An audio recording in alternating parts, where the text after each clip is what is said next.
Olá, jovem jurista! Este é o nosso segundo vídeo sobre o curso Regras e Princípios. Neste vídeo, vamos estabelecer quais são os critérios tradicionais que foram utilizados para distinguir durante muito tempo as regras jurídicas dos princípios jurídicos. Antes da Revolução Copernicana, elaborada por Dworkin e Alexis, que promoveram distinções quantitativas acerca dos princípios e das regras jurídicas, as distinções que vigoravam eram as distinções quantitativas. Portanto, essas distinções quantitativas são chamadas pela doutrina de distinções fracas. São as seguintes as distinções quantitativas. Primeiro, quanto ao grau de generalidade. Segundo, quanto ao grau de imprecisão. E terceiro, quanto à discricionariedade. A tese central dessa distinção é que os princípios seriam mais gerais, mais imprecisos e mais sujeitos à discricionariedade do que as regras jurídicas. Mas vamos analisar cada um desses critérios um por um.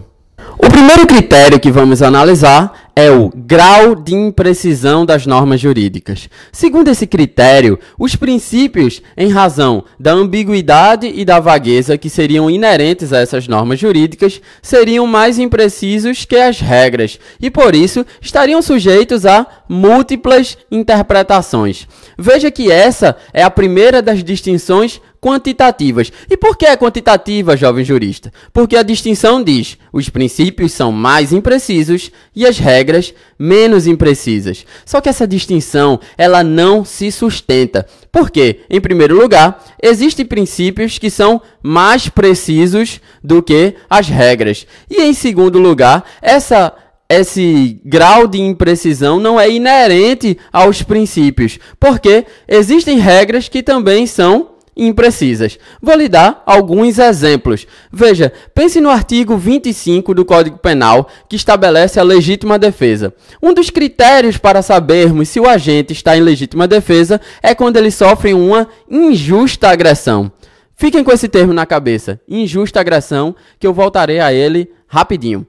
Pense nesse outro exemplo. No artigo 55, inciso 2 da Constituição da República, diz que a perda do mandato do senador ou do deputado só se dará quando o procedimento desse deputado ou senador for incompatível com o decoro parlamentar.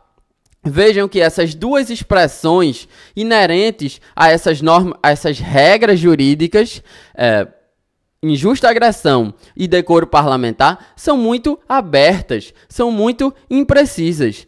Então não há que se dizer que só os princípios são imprecisos. Existem regras que também são imprecisas. Veja que um princípio como, por exemplo, o princípio que está no artigo 1º, inciso 5 da nossa Constituição, que é o pluralismo político. O pluralismo político é um termo muito mais preciso do que injusta agressão e decoro parlamentar. Pluralismo político impede a ditadura do partido único. Isso é muito mais específico e muito mais visível, muito mais fácil de ser estabelecido do que a injusta agressão ou decoro parlamentar. Esses sim são termos que são sujeitos a múltiplas interpretações. O pluralismo político, não. O segundo critério quantitativo para estabelecer a distinção entre regras e princípios é o critério da discricionariedade. O que é que diz esse critério?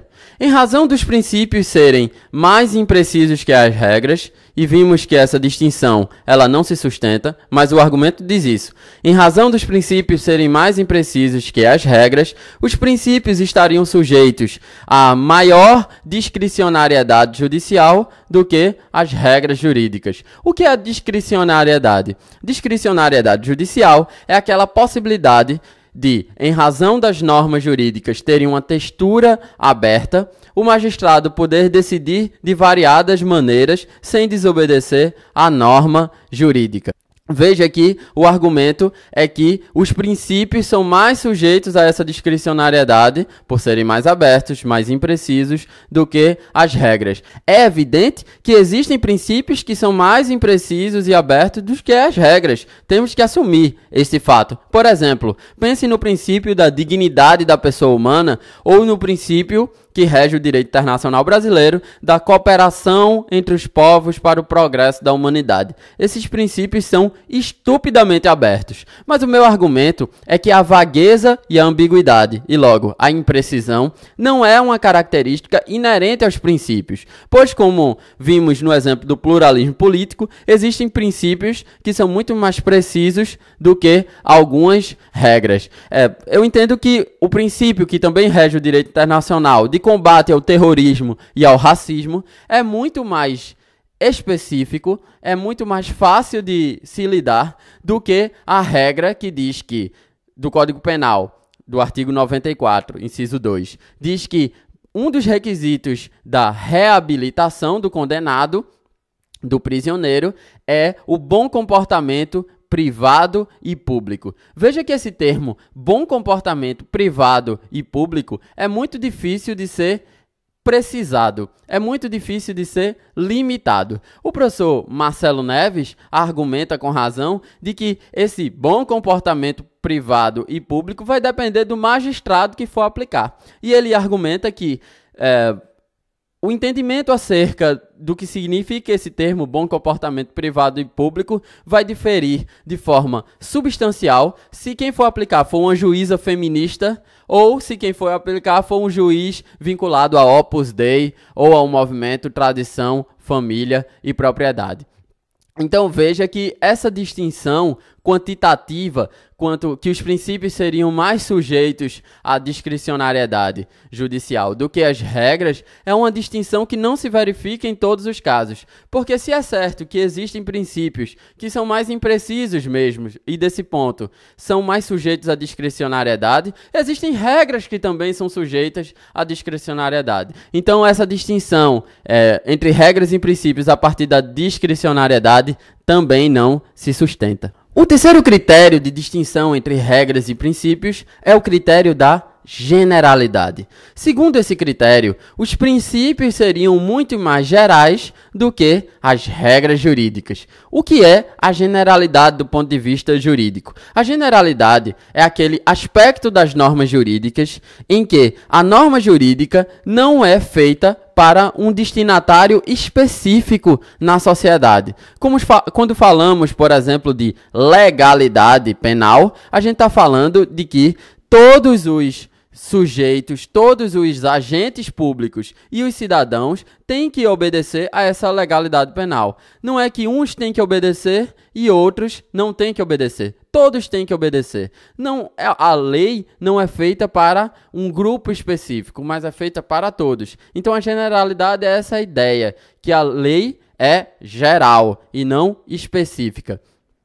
E o critério da generalidade diz que os princípios seriam muito mais gerais do que as regras. Mas essa distinção, pelos argumentos já esposados nos critérios anteriores, não se sustenta também. Pensem no princípio da independência do Ministério Público ou o princípio da independência da magistratura. Esse princípio é muito mais específico do que outras regras. Veja que esse princípio é aplicado especificamente para os agentes públicos que são promotores de justiça ou são magistrados. Os outros cidadãos não têm razão de invocar esse princípio nas suas condutas cotidianas. Esse não é um princípio nada geral, é um princípio específico aplicado a um grupo específico, a agentes públicos específicos. Agora pense, por outro lado, na ideia da individualização da pena, ou na ideia de que a pena não poderá passar da pessoa do condenado. Isso é uma regra constitucional que condiciona o sistema penal. Agora veja, essa regra é muito mais geral do que o princípio anterior, porque essa regra não é aplicada a um conjunto de cidadãos ou a um conjunto de agentes públicos. Todos aqueles que estão sendo acusados de um processo ou foram condenados por um processo criminal, eles têm direito a essa regra ser aplicada, independente se eles são magistrados, promotores, políticos ou cidadãos comuns. Veja que, quando eu digo a pena não passará da pessoa do condenado, essa regra se aplica a todos. Ou o princípio da individualização da pena, essa regra se aplica a todos. Então essa é uma regra geral e o princípio da independência da magistratura ou independência do Ministério Público é um princípio específico. Não há que se fazer essa distinção qualitativa. Os princípios são mais gerais e as regras são mais específicas, pois existem regras que são gerais e princípios que são específicos. Pois bem, pessoal, essas são as 3 distinções qualitativas mais conhecidas que os teóricos elaboraram para distinguir as regras e os princípios antes de Dworkin e Alex. As regras seriam, ou os princípios seriam mais gerais, mais imprecisos e mais sujeitos à discricionariedade. Mas a gente viu nesse vídeo que essas distinções elas não se sustentam. No próximo vídeo, vamos falar do teórico Ronald Dworkin e a sua distinção entre regras e princípios. Pela primeira vez, é uma distinção de ordem qualitativa e não meramente quantitativa. Não se esqueçam de dar um gostei, se vocês gostaram, evidentemente, desse vídeo e de se inscrever no canal para acompanhar mais videoaulas. Até a próxima, jovem jurista! Canal Filosofia do Direito em Debate. Inscreva-se!